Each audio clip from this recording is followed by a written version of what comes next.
चलो आज देखते हैं हम लोग प्रायद्वीपीय भारत के पठार के विषय में।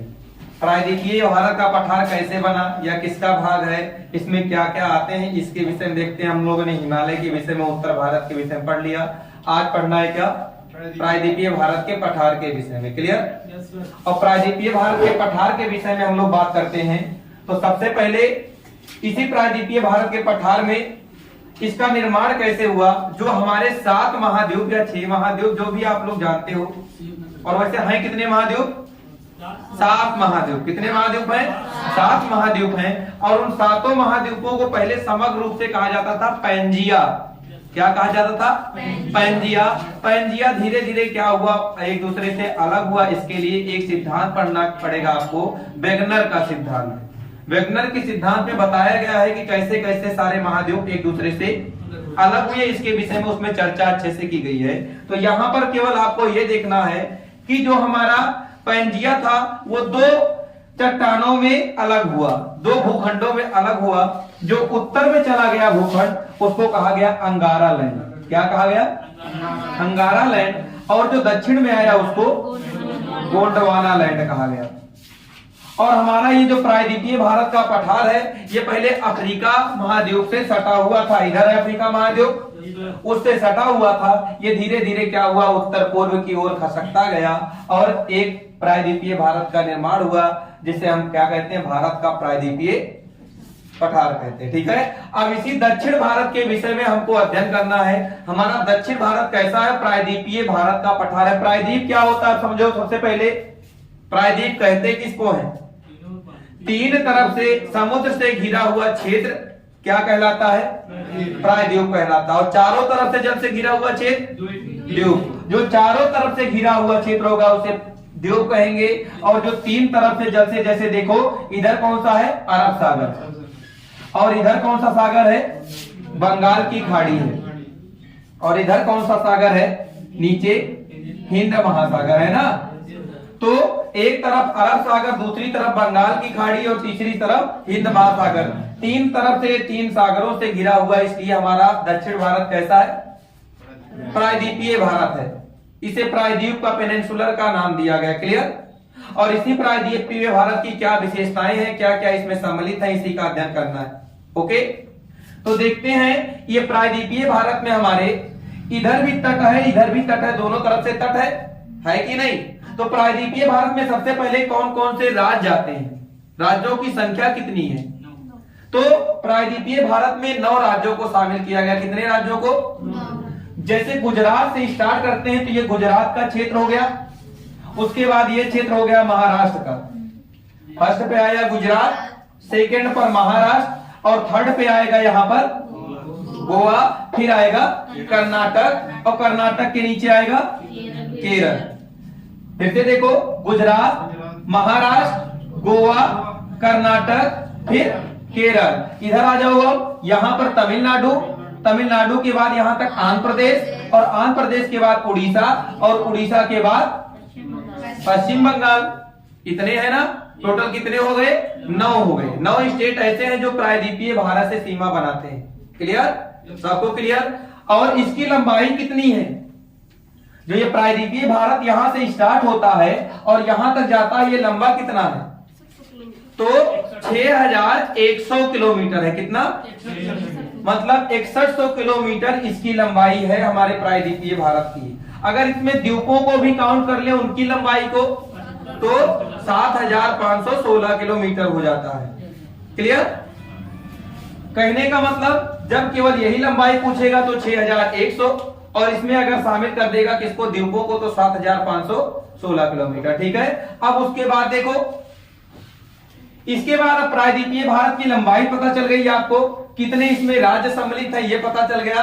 और साथ में अब हमको देखना है इसके आंतरिक क्षेत्रों के विषय में, जिसका आंतरिक वर्णन हम लोग करते हैं। और आंतरिक वर्णन की जब बात आई तो उसमें मैंने देखा, सबसे पहले हमने देखा यहाँ पर कुछ पठारी क्षेत्र है और कुछ पर्वतीय क्षेत्र भी है। यहाँ पर कुछ पर्वत भी है और कुछ पठार भी है, और यहाँ पर मैदान बहुत कम पाया जाता है। प्रायद्वीपीय भारत में मैदान का भूभाग बहुत ही कम है।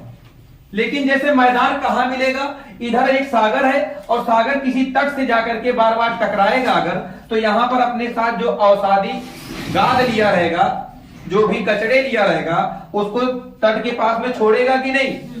जब वो तट के पास में छोड़ेगा तो यहाँ पर एक मैदान का निर्माण होता है और इसे कहते हैं पश्चिमी घाट। ये क्या है?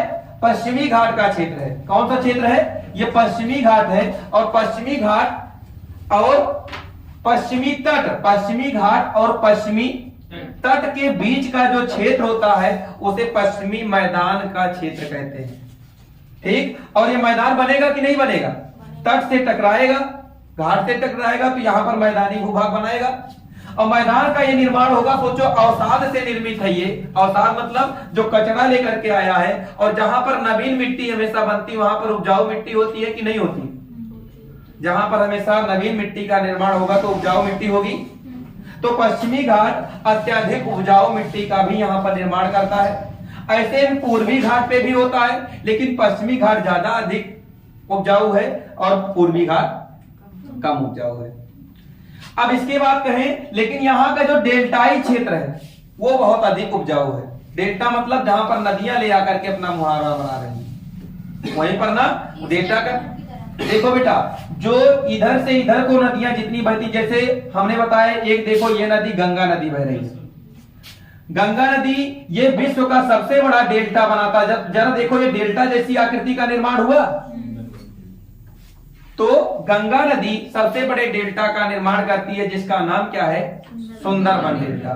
तो कहोगे आप, जितनी भी दक्षिण भारत की नदियां, वैसे गंगा को दक्षिण भारत की नदी कहते नहीं, उसके नीचे अगर हम बात करें तो यहाँ पर गोदावरी नदी हो गई, कृष्णा नदी हो गई, महानदी हो गई, स्वर्णरेखा नदी हो गई, या हम बात करें इसी के नीचे कावेरी नदी हो गई, वैगई नदी हो गई। ये सारी नदियां किधर बहती हैं? बंगाल की खाड़ी की तरफ बहती हैं। और जितनी भी नदियां बंगाल की खाड़ी की तरफ बहेंगी, वो सब किसका निर्माण करती हैं? डेल्टा का निर्माण करती हैं। किसका निर्माण करती हैं? डेल्टा का निर्माण करती हैं। क्लियर हुआ बात? ये डेल्टा का, इसका मतलब इधर से जितनी नदियां इधर को बहेंगी वो सब किसका निर्माण करेंगी? डेल्टा का। तो चाहे वो महानदी हो गया, चाहे स्वर्ण रेखा, ये सारी नदियां डेल्टा का निर्माण करती। और सोचो, अगर डेल्टा का कैसे निर्माण हो रहा है? ये पानी ऐसे फैल रहा है ना, पानी फैल ही तो रहा है। डेल्टा का निर्माण मतलब जैसे ये नदी बहते हुए आया, ऐसे ये समतल मैदान जब पाया, जैसे हम फर्श पर पानी डालते तो बिखर जाता चारों तरफ ना, जब समतल मैदान आ गया तो यहाँ पर पानी ऐसे बिखर गया। अब पानी बिखरेगा तो जो इसके साथ कीचड़ आज रहेगा वो भी तो फैलेगा बेटा। तो ये क्षेत्र कैसा होगा? उपजाऊ होगा कि नहीं होगा? जब यहाँ पर नवीन मिट्टी, वो भी कीचड़ युक्त, जिसमें बहुत ज्यादा उर्वरता क्षमता हो, वो यहाँ पर नवीन मिट्टी हमेशा निर्मित होता रहे, तो ये क्षेत्र उपजाऊ होगा कि नहीं होगा? तो मैंग्रोव वन यहाँ भी पाया जाता है, मैंग्रोव वन यहाँ भी पाए जाते हैं, और भी सदाबहार वन होते हैं। क्लियर? यहाँ भी मैंग्रोव वन, यहाँ भी मैंग्रोव वन, और सबसे भारत का सबसे ज्यादा मैंग्रोव वन कहाँ पाया जाता है? सुंदरबन डेल्टा में। क्लियर? अच्छा, उसके बाद देखो, ये तो होगी पश्चिमी घाट की बात। ये पश्चिमी घाट है। चलो देखते हैं, इसमें आगे मैंने पढ़ लिया पश्चिमी घाट के विषय में। ठीक, अब इसके आगे देखते हैं कि यहाँ पर कुछ पठार पाए जाते हैं या कुछ पर्वत पाए जाते हैं, उसके विषय में अध्ययन करना है। ठीक है, जैसे हम देखें, यहाँ पर एक पठार मैंने देखा, इसका नाम क्या है? ये मालवा का पठार है। कौन सा पठार है? मालवा का पठार। और इस मालवा के पठार के पास में दो पर्वत श्रेणियां आपको दिख रही हैं। इसे कहते हैं विंध्यन पर्वत श्रेणी और इसे कहते हैं सतपुड़ा पर्वत श्रेणी, और इसी के दक्षिण में है सतमाला हिल्स। ठीक है, तो हमको इसके विषय में भी अध्ययन करना है, लेकिन पहले मालवा का पठार पर रहे तो उसके विषय में देख लेते हैं। मालवा के पठार में, ये मालवा का पठार जो है केवल भारत में एक ही क्षेत्र है जहां पर ज्वालामुखी आज निकलता रहता है, मालवा के पठार में। और सोचो, कभी निकलता था, इसका मतलब यहाँ पर राख आज निकलते होंगे, ज्वालामुखी के साथ राख भी निकलता है ना। तो जो राख निकलेगा वो जली हुई मिट्टी निकलेगा। इसका मतलब कौन सी मिट्टी का निर्माण होता है? यहाँ पर काली मिट्टी का निर्माण होता है। और काली मिट्टी को और किस नाम से जानते हैं? रेगुर मिट्टी के नाम से भी जानते हैं। ठीक, और इस जो काली मिट्टी का निर्माण होता है ये उपजाऊ मिट्टी होती है। काली मिट्टी कैसी मिट्टी होती है? उपजाऊ मिट्टी होती है। तो मालवा का पठार कैसा क्षेत्र होगा? उपजाऊ क्षेत्र होगा। और इस मालवा के पठार से कुछ नदियां निकलती हैं जो उत्तर भारत में जाकर के मिलती है। कहाँ मिलती है? हम जानते हैं ढलान तो किधर है? पश्चिम से पूर्व की तरफ प्रायद्वीपीय भारत का है, लेकिन कुछ नदियां हैं जो मालवा के पठार से बहते हुए किधर बह जाती हैं? उत्तर की ओर। वो नदियां कौन कौन सी हैं? और वो नदियां देखो, इधर से निकलती है एक नदी गंगा। गंगा कहां से निकलती है? गंगोत्री ग्लेशियर से निकलती है। कहां से? गंगोत्री ग्लेशियर से निकलती है। और इसी की एक सबसे लंबी सहायक नदी का नाम है यमुना। और यमुना कहां से निकलती है? यमुनोत्री ग्लेशियर से निकलती है। कहां से? यमुनोत्री ग्लेशियर से निकलती है। और इसी यमुना में 4 नदियां जाकर के मालवा के पठार से मिलती हैं। प्रश्न यही आएगा, दक्षिण भारत की कौन कौन सी नदियां उत्तर भारत की किसी नदी में जाकर के मिलती हैं? ऐसा भी प्रश्न पूछा जा सकता है। या पूछा जा सकता है मालवा के पठार से निकलने वाली कौन कौन सी नदियां उत्तर भारत के किसी नदी में जाकर के मिल जाती हैं। तो जरा देखो, ये यमुना में 4 नदियां मिली, ये 4 नदियां मिल रही है। तो ये चारों नदियां कौन सी, इनका क्रम से अध्ययन कर लो। सबसे पहले यहाँ पर एक नदी मिलती है चंबल नदी। कौन सी नदी? चंबल नदी। और उसके बाद एक नदी मिलती है सिंध नदी। और उसके बाद एक बेतवा नदी। और अगला केन नदी, सोन नदी है। चंबल, सिंध, बेतवा, केन है सॉरी, ये कौन सी नदी है? केन नदी है। और उसके बाद टोन और सोन जाके डायरेक्ट किससे मिलती है? गंगा से मिलती है। तो कौन कौन सी? चंबल, सिंध, बेतवा और केन नदियां ये मालवा के पठार से निकल करके यमुना में मिल जाती हैं। और यमुना आगे प्रयागराज में जाकर के किससे मिल जाती है? गंगा से मिल जाती है। क्लियर? इतनी बात सबको समझ में आई? ये मालवा के पठार की बात हो रहा था। लेकिन उसके बाद यहाँ पर बेटा देखो, यहाँ पर हमको दिखा एक हमको पर्वत श्रेणी यहाँ पर भी नजर आ रहा है। ये कौन सी पर्वत श्रेणी है? अरावली पर्वत है। कौन सा पर्वत है? अरावली पर्वत है। और अरावली पर्वत ये कहां से? राजस्थान के से लेकर के कहां तक के विस्तृत है? दिल्ली रिज तक विस्तृत है। कहां तक? दिल्ली रिज। सोचो ये गुजरात का क्षेत्र भी थोड़ा लेता है। गुजरात किन किन स्टेटों में गया? गुजरात में गया, राजस्थान में गया और दिल्ली रिज में गया। एक केंद्र शासित प्रदेश में गया और 2 राज्यों में भी गया। और इसकी सबसे ऊंची चोटी कौन सी है? गुरु शिखर है। गुरु शिखर है। और इसकी ऊंचाई कितनी है गुरु शिखर की? 1722 मीटर है। ठीक है। जो गुरु शिखर है किसकी सबसे ऊंची चोटी है? अरावली पर्वत की। और इसकी ऊंचाई कितनी है? 1722 मीटर है। किलोमीटर नहीं, 1722 मीटर। मीटर बेटा, 1722 मीटर है। अरावली पर्वत ये भारत में जितने भी पर्वत है सबसे प्राचीन पर्वत है। क्या है? सबसे प्राचीन है। इसका मतलब ये कुछ अब ये क्षरण भी हो रहा होगा इसका, तो इसका मतलब कुछ ही भाग इसका बचा होगा। तो अरावली पर्वत का अगर कुछ भाग बचा है, जिसका कुछ भाग बचा उसी को क्या कहते हैं? अवशिष्ट कहते हैं। इसका मतलब अरावली किस प्रकार के पर्वत का उदाहरण है? अवशिष्ट पर्वत का उदाहरण है। भारत का कौन सा पर्वत अवशिष्ट पर्वत का उदाहरण है? अरावली पर्वत। क्लियर? और उसके बाद यहां पर अब आते हैं। यहां पर देखिए, मैंने बताया कि यहां पर ये विंध्य पर्वत श्रृंखला है, पर्वतमाला है। और विंध्य पर्वतमाला में विंध्य श्रेणी आती है। और उसके बाद एक भांडेर श्रेणी। ये कौन सी श्रेणी है? भांडेर श्रेणी है। और ये कौन सी है? कैमूर श्रेणी है। कौन श्रेणी है? कैमूर श्रेणी है। भांडेर, विंध्य, भांडेर और कैमूर 3 पर्वत श्रेणियां ये विंध्य पर्वतमाला में से शामिल है। विंध्य पर्वत श्रेणी, भांडेर पर्वत श्रेणी और कैमूर पर्वत श्रेणी ये किसमें है? विंध्ययन पर्वतमाला में है। पर्वतमाला समझते हो? कई सारी श्रेणियों का समूह क्या कहलाता है? पर्वतमाला कहलाता है। क्लियर? पर्वतों का एक माला बना दो तो श्रेणियां ही तो माला बनाएंगी। आगे देखो, इसी के नीचे जस्ट, और आप लोग जानते हो इसके मध्य एक नदी भी बहती है। विंध्य पर्वत श्रेणी है और विंध्य के नीचे ये सतपुड़ा पर्वत श्रेणी है। कौन सी है? पूरा क्या कहलाता है? सतपुड़ा पर्वत श्रेणी। और सतपुड़ा पर्वत श्रेणी और विंध्य पर्वत श्रेणी के मध्य से एक नदी ऐसे बहती है जिसका नाम है नर्मदा नदी। कौन सा नदी?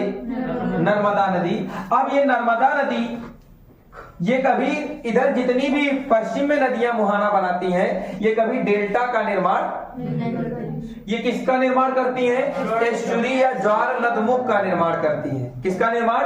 एस्चुरी या ज्वार नदमुख का निर्माण करती हैं। ऐसा क्यों करती हैं?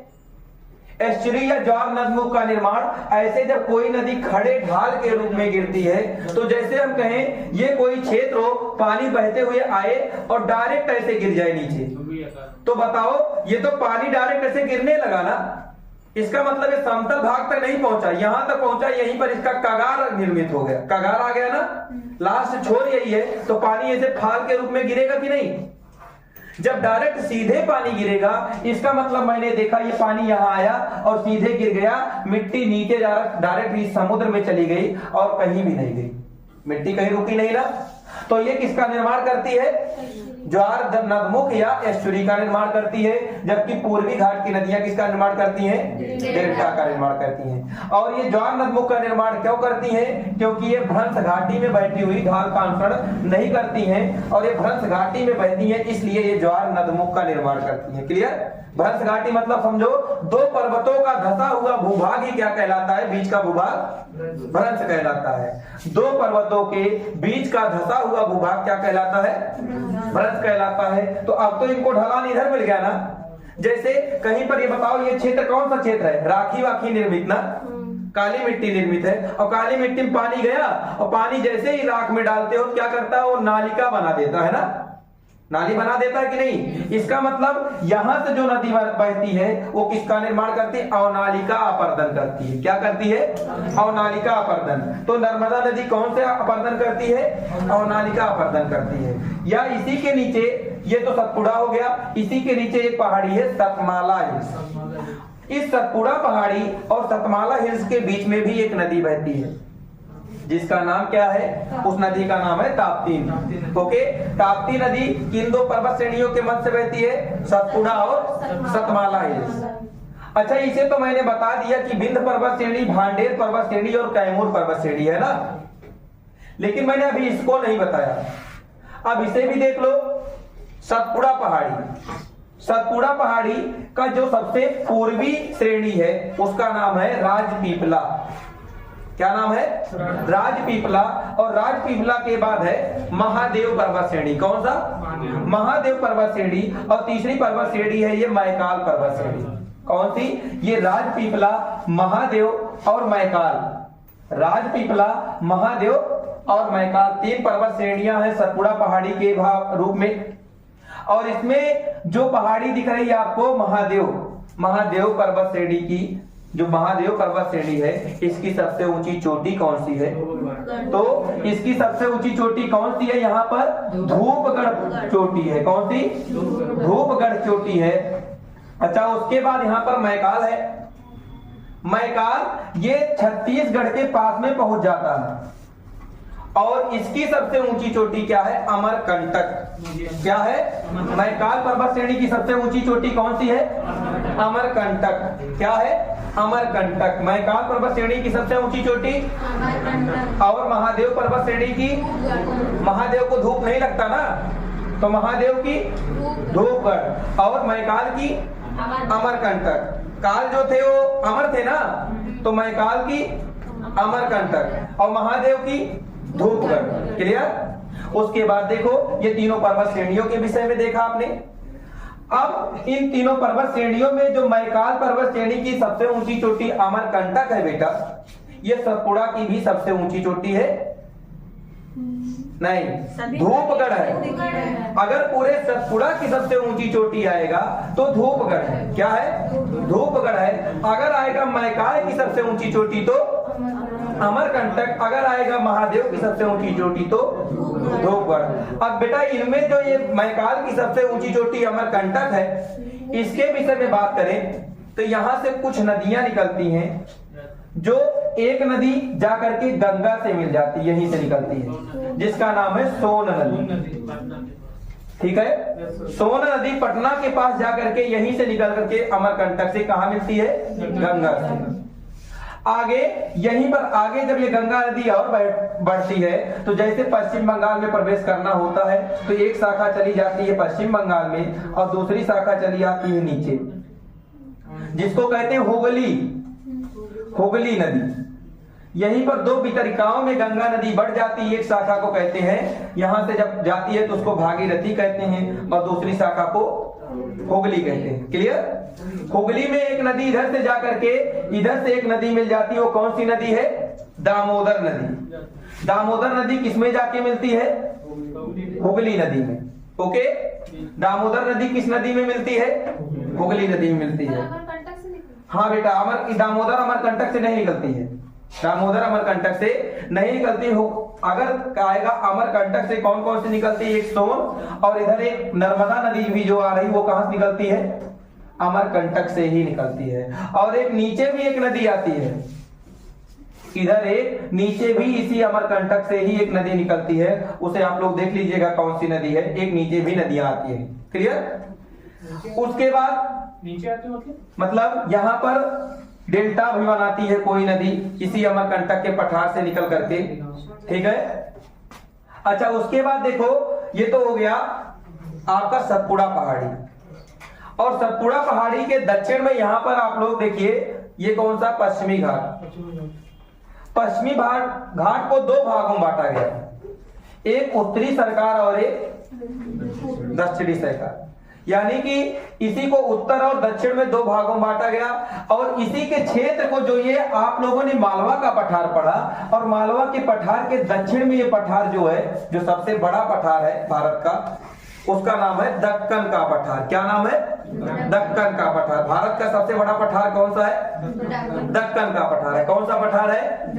दक्कन का पठार। और दक्कन का पठार महाराष्ट्र में, इसको कौन कौन सी पहाड़ियां हैं दक्कन के पठार में, तो उनका नाम लिख लो। महाराष्ट्र के क्षेत्र में कौन कौन सी पहाड़ियां हैं? तो एक पहाड़ी है यहीं पर हरिश्चंद्र पहाड़ी। कौन सी? हरिश्चंद्र। एक बालाघाट पहाड़ी भी यहीं पर है, बालाघाट पहाड़ी है। और यहीं पर एक पहाड़ी और नाम लिख लीजिए, गाविलगढ़ पहाड़ी। गाविलगढ़ मिला? गाविलगढ़ पहाड़ी। अच्छा, पहाड़ियां और भी हैं, लेकिन ये सब इंपॉर्टेंट पहाड़ियां हैं। कौन कौन सी? अच्छा, यहीं पर अजंता और एलोरा की गुफाएं भी हैं। ठीक है, अजंता पहाड़ी भी यहीं पर स्थित है। हरिश्चंद्र, अजंता, बालाघाट और गाविलगढ़ पहाड़ियां किस स्टेट में है? महाराष्ट्र में। और ये किसके भाग हैं? दक्कन के पठार के भाग है। पठार क्या होता है समझते हो? पठार और पर्वत में अंतर क्या है? सुनिए, पर्वत जो होता है वो मंदिर जैसे पेनिनसुलर आकृति में होता है, और इसकी ऊंचाई ज्यादा होती है, इनकी चोटियों की ऊंचाई ज्यादा होती है। और जो पठार होता है बेटा, वो ऊंचाई में भी कम होता है, और उसका जो ऊपरी भूभाग होता है ऐसे समतल होता है। यही अंतर है दोनों में। बात समझ में आई कि नहीं? पठार और पर्वत में। और आपको बताएं, जो दक्षिण भारत के पर्वत हैं, इनकी चोटियां उत्तर भारत की अपेक्षा बहुत कम है। जैसे हम दक्षिण भारत की बात करें, औसतन 600 मीटर ऊंचे होते हैं, औसतन। ठीक है, लेकिन उत्तर भारत के तो ज्यादा ऊंचाई होते हैं ना। जैसे एवरेस्ट की कितनी है? 8,850 मीटर है। कहने का मतलब नीचे की जो पर्वत श्रृंखला है उसकी ऊंचाई कम होती है, उनकी चोटियों की। क्लियर? और उत्तर भारत की चोटियों की ऊंचाई। अच्छा, ये दक्कन पठार की बात हो गई। आगे देखो, यहीं पर एक पठार इधर है, छोटा नागपुर का पठार। कौन सा पठार? जो झारखंड और पश्चिम बंगाल के क्षेत्र में पाया जाता है, छोटा नागपुर का पठार। और छोटा नागपुर के पठार में यहां पर भी नदियां निकलती हैं, छोटा नागपुर के पठार से भी। यहीं पर एक नदी आती है, महानदी। कौन सी नदी? महानदी। और यहीं से एक नदी बहती है, स्वर्णरेखा नदी। कौन कौन सी नदी? महानदी और स्वर्णरेखा नदी। ये दोनों नदियां छोटा नागपुर के पठार से ही बहती हैं। और इसी के क्षेत्र में एक रांची का पठार है। क्या है? झारखंड में एक है रांची का पठार। कौन सा पठार? रांची का पठार है। और यहाँ पर कौन सी नदियां बह रही है? हमने बताया अभी, एक महानदी और एक स्वर्णरेखा नदी। दो नदियां भी यहाँ से निकल रही हैं। रांची के पठार नहीं, ये छोटा नागपुर के पठार से। क्लियर? और छोटा नागपुर के पठार में यहां पर एक और पठार है, जिसको क्या कहते हैं, जो हमारे उत्तर प्रदेश तक गया है, राजमहल पहाड़ी। क्या कहते हैं? छोटा नागपुर का ही विस्तार क्या है यहाँ पर? राजमहल पहाड़ी के रूप में है। नहीं, यहाँ पर बेटा नहीं, ये राजमहल पहाड़ी का विस्तार पश्चिम बंगाल से लेकर के उत्तर प्रदेश के क्षेत्र तक है। ठीक है, आगे बीच में जब पश्चिम बंगाल के पास में पहुंचता है तो यहीं पर राजमहल पहाड़ी हो जाता है खत्म, पश्चिम बंगाल के पास पहुंचने पर। लेकिन यहां पर इसका अस्तित्व फिर दिखाई देता है। कहां पर? मेघालय में राजमहल पहाड़ी का अस्तित्व यहीं पर फिर दिखाई देता है। तो इनके बीच में गैप आ गया ना, पश्चिम बंगाल और मेघालय के बीच में गैप आया। और जो गैप है उस गैप को यहाँ पर किस नाम से जानते हैं? मालदा गैप के नाम से जानते हैं। किस गैप के नाम से? मालदा गैप के नाम से जानते हैं। कौन सा गैप बनता है? मालदा गैप। मालदा गैप के नाम से जानते हैं। आगे हम बात करें मालदा गैप के बाद, यहां पर ये इसका नाम जो राजमहल पहाड़ी है, इसका नामकरण रख दिया कि इसको दूसरे नाम से जाना जाएगा। है राजमहल पहाड़ी का ही विस्तार, लेकिन इसका नाम रख दिया कभी से शिलांग का पठार जाना जाएगा। किस नाम से? शिलांग के पठार के नाम से इनको जाना जाएगा। और मेघालय में 3 पहाड़ियां हैं। एक को ये है गारो, ये है खासी और ये है जयंतिया। गारो, खासी, जयंतिया। सबसे ज्यादा वर्षा वाला स्थान किस पहाड़ी पर है? खासी पहाड़ी पर है। और क्या है सबसे ज्यादा वर्षा वाला स्थान? मासिन राम। मासिन राम कहां पर है? खासी पहाड़ी पर है। उसके बाद बेटा इसी शिलांग के पठार का ही विस्तार असम में भी 2 पहाड़ियों के रूप में 2 पहाड़ियां शिलांग के पठार की असम में भी है, जिसका नाम क्या है? दोनों पहाड़ी का, एक का नाम है रेंगमा पहाड़ी। कौन सा पहाड़ी? रेंगमा पहाड़ी। और एक का नाम है मिकिर पहाड़ी। रेंगमा और मिकिर पहाड़ियां ये भी शिलांग के पठार का ही भाग है। और ये कहां पर है? असम में। क्लियर हुआ ये पॉइंट? रेंगमा और मिकिर, गारो, खासी, जयंतिया। क्लियर है पॉइंट? अब देखो बेटा, छोटा नागपुर का पठार, इसके दक्षिण में दंडका रड का पठार है। कौन सा पठार है? और इसी दंडका रड के पठार के उत्तर में पाया जाता है बस्तर का पठार। कौन सा पठार? बस्तर का पठार भी यहीं पर पाया जाता है। यहाँ पर उड़ीसा के क्षेत्र में और छत्तीसगढ़ के क्षेत्र में ये बस्तर का पठार या दंडका रड का पठार विस्तृत है। उसके नीचे इसी जो यहाँ पर पश्चिमी घाट है, पश्चिमी घाट से 2 नदियां निकलती हैं मुख्य रूप से। पश्चिमी घाट से तो 3 नदियां निकलती हैं, लेकिन उत्तर में 2 नदियां जो निकलती हैं, एक का नाम है पहले गोदावरी और दूसरे का नाम है कृष्णा। गोदावरी और कृष्णा नदियां कहां से निकलती हैं? पश्चिमी घाट से निकलती हैं। और आगे अंत में कर्नाटक के पास ब्रह्मगिरी पहाड़ी के पास में एक नदी निकलती है। कौन सी? कावेरी नदी। कौन सी नदी निकलती है? यहाँ पर कुद्रेमुख है, कुद्रेमुख के निकट से निकलती है कावेरी नदी। और कावेरी नदी अपने मुहाना इधर बना लेती है। क्लियर? कहने का मतलब आया, पश्चिमी घाट से हमने देखा 3 नदियां यहाँ पर मुख्य रूप से निकली, जो किधर बह रही है? पूर्व की ओर बह रही है। कौन कौन सी नदियां? एक गोदावरी नदी, दूसरा कावेरी नदी और तीसरी नदी कौन सी? लेकिन बेटा क्रम से नहीं बता रहे हैं। सबसे पहले गोदावरी, फिर कृष्णा और फिर कावेरी। गोदावरी, कृष्णा, कावेरी। क्लियर? ये 3 नदियां किधर मुहाना बनाती हैं? पूरब की तरफ। तो ये डेल्टा का निर्माण करेंगी या एस्चुरी का? डेल्टा का निर्माण करती हैं। क्या ये बात सबको क्लियर हुआ? अब देखो बेटा, ये है पश्चिमी घाट और इधर ये जो होगा इसे पूर्वी घाट कहेंगे। पूर्वी घाट और पश्चिमी घाट जहां पर आकर के दोनों मिलते हैं उसका नाम है नीलगिरी की गांठ। क्या नाम है? कहने का मतलब पूर्वी घाट और पश्चिमी घाट का मिलन जहां पर होता है उस जगह का नाम क्या है? नीलगिरी की गांठ। क्या क्लियर हुआ ये पॉइंट सबका? नीलगिरी की गांठ के नीचे यहाँ पर कुछ पहाड़ियां और हैं। जैसे यहाँ पर है एक पहाड़ी अन्नाईमुडी। अनाईमुडी और अनाईमुडी में अन्नामलाई पहाड़ी है। अन्नामलाई पहाड़ी की सबसे ऊंची चोटी कौन सी है? अनाईमुडी। क्या है? अन्नामलाई की सबसे ऊंची चोटी कौन सी है? अनाईमुडी। और इसी के नीचे एक आ जाता है कार्डमम पहाड़ी।